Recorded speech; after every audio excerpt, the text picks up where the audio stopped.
Всем привет, друзья! Давно ничего не снимал.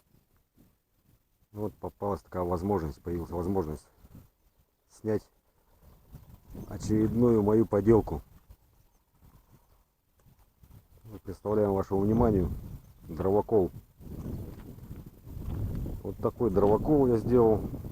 В прошлое лето, уже сезон как бы отходил. Ну, ржавчина есть такая, это уже наращивал, я усиливал, еще не красил. Как бы здесь еще очень много недоработок.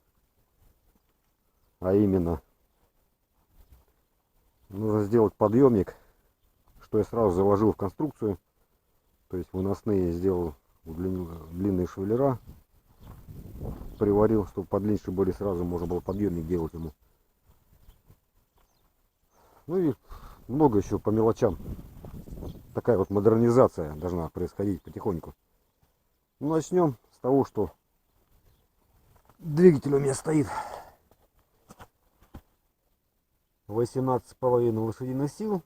Ну, заявлено так, как бы тогда 18,5. Ну, не знаю, как бы, ну, наверное, 18,5 раз заявлено. Хотя 17 лошадиных сил мотор, мне кажется, он побольше размером. Ну, это... О, далее у меня идет НШ-16, привод прямой, через колокол. Вот так вот. Дровокол сделан на рессорном ходу, на мягком. Вот такие вот рессоры, что позволяет его цеплять за автомобиль и перемещать, не боясь, что что-то растрясет там по кочкам, по неровностям. То есть идет как прицеп, мягенько и ровненько. Такое прицепное, сейчас покажу. Так вот она есть, дышло прицепное, она цепляется пальчиком, цепляется за нож. К ножу приварено ухо пальчиком и еще дополнительно цепью страховочной зафиксировано.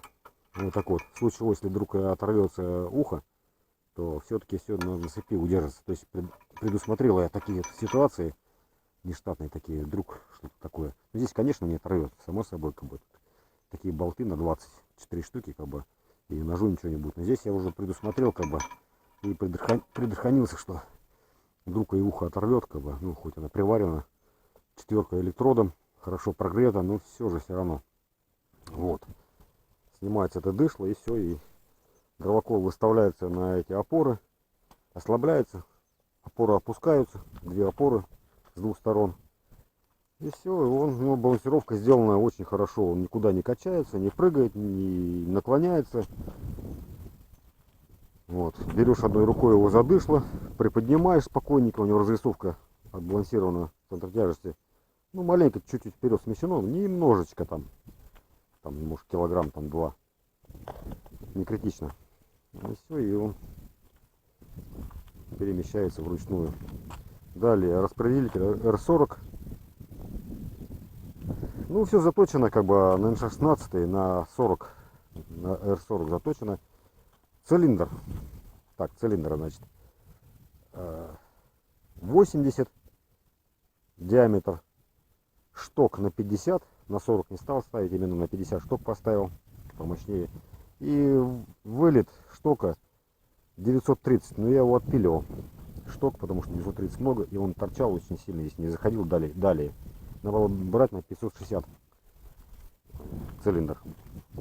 Маленькая ошибочка вышла. Система смазки гидравлики. Фильтр вот такой вот, ну, поменял вчера буквально. Тут коротенький стоял такой. Ну, резьба жигулевская, значит, 3/4 16 УНФ. Ну, стандартная такая жигулевская, как бы. Вот это тоже от чего подошел фильтр, не знаю, одинаковая резьба. Там написано, что ЗИЛ и ГАЗ, и, в общем, такую технику, где имеется такая резьба. Бачок топливный наверх перевел его, перекрутил, потому что здесь он вообще не влазил. штуцер мешает, да и заливать очень неудобно. Так бы он здесь влез бы, и он бы здесь находился бы. Ну, штуцер будет мешать на цилиндре. Вот так вот. Такой вот дровокол двустороннего действия. Ну вот недоделки какие вот здесь нужно сделать. Подъемником обязательно. И полку надо будет переделывать. Полки, потому что это все делалось на скорую руку. Железо троечка. Она тонкая, она гнется.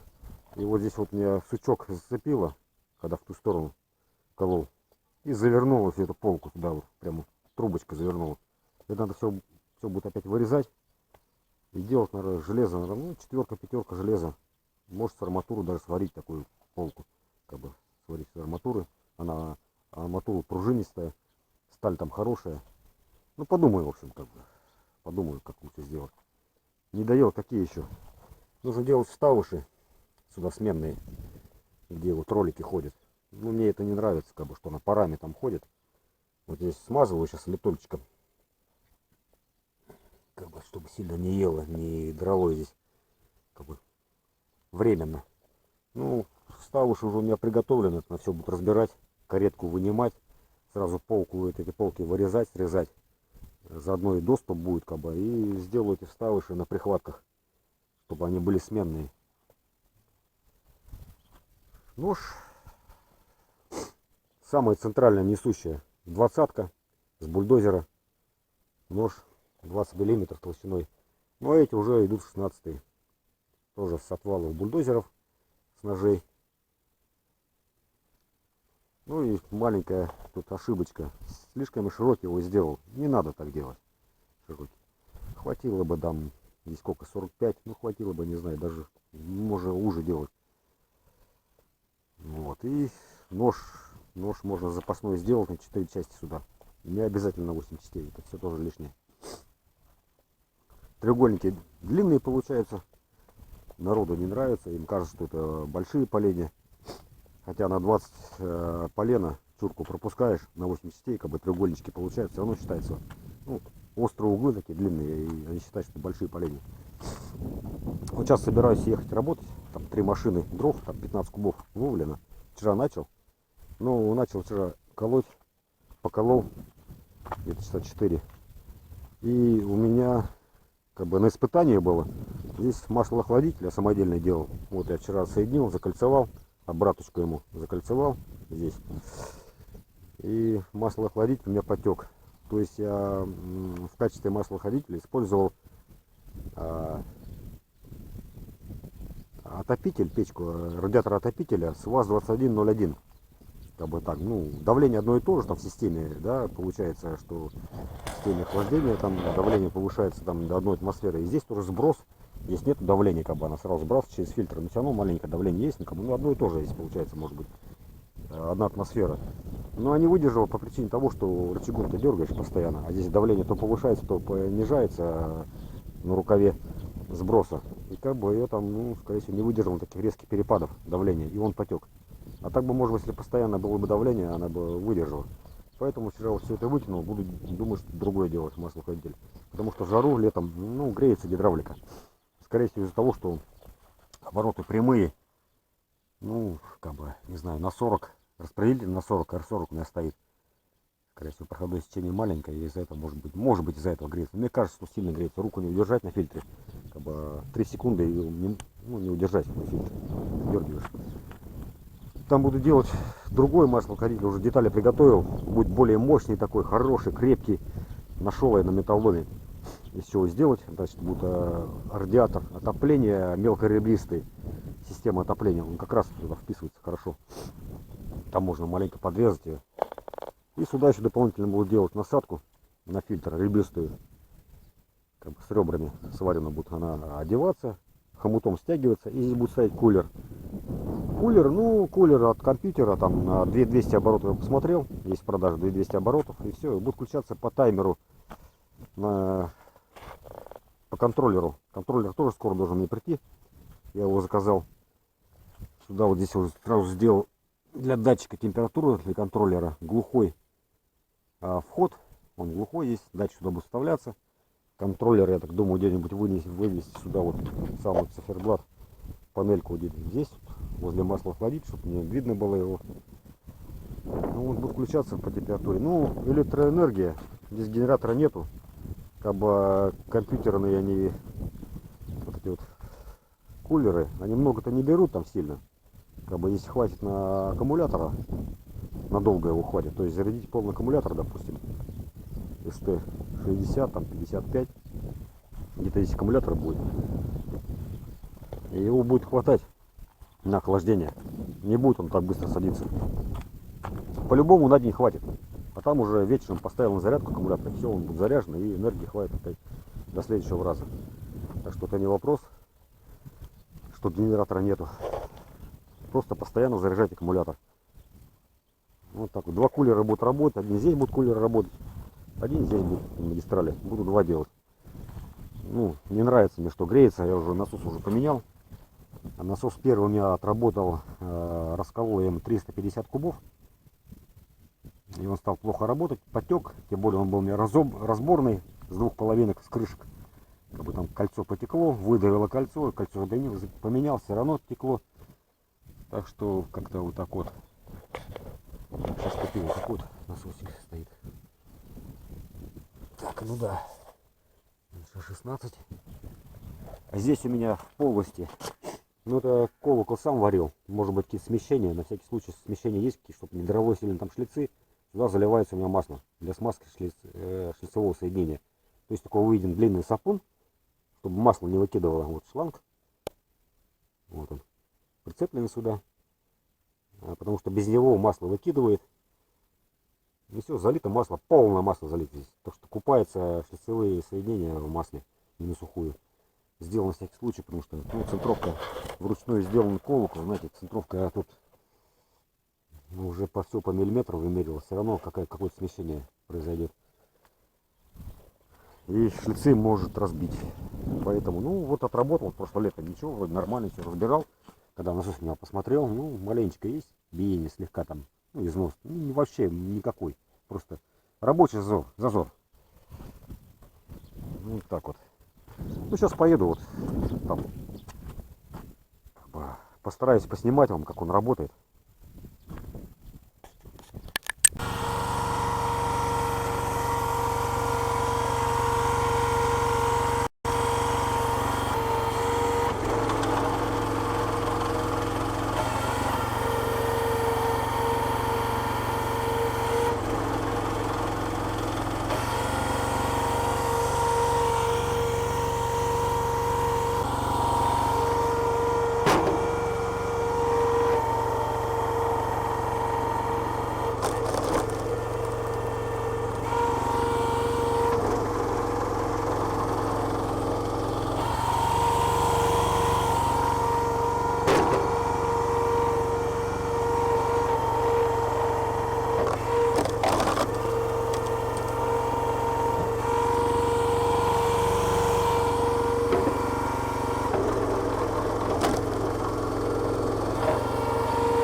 что, едем дальше продолжать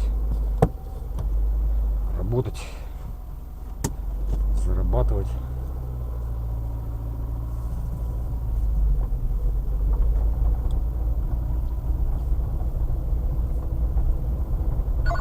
Ошибки системы. Код ошибки 607. Канал детонации. Неисправность.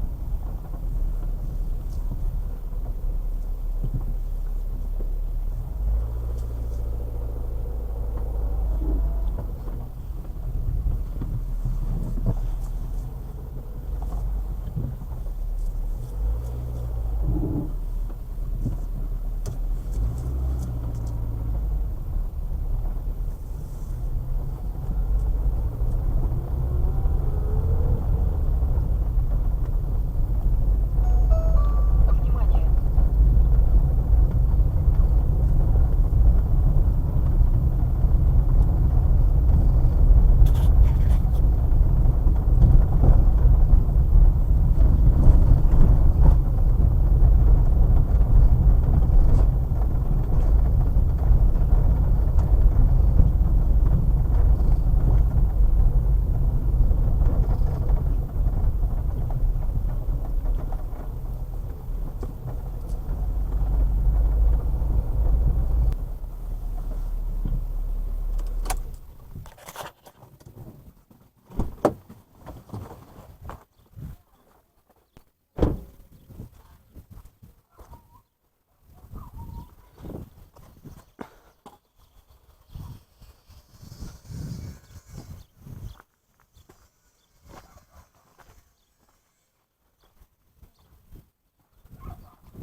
Так, сейчас маленько отодвину его, а то совсем близко. Вот так вот его, чтобы в эту сторону давило, что ли. На одной ноге пусть стоит.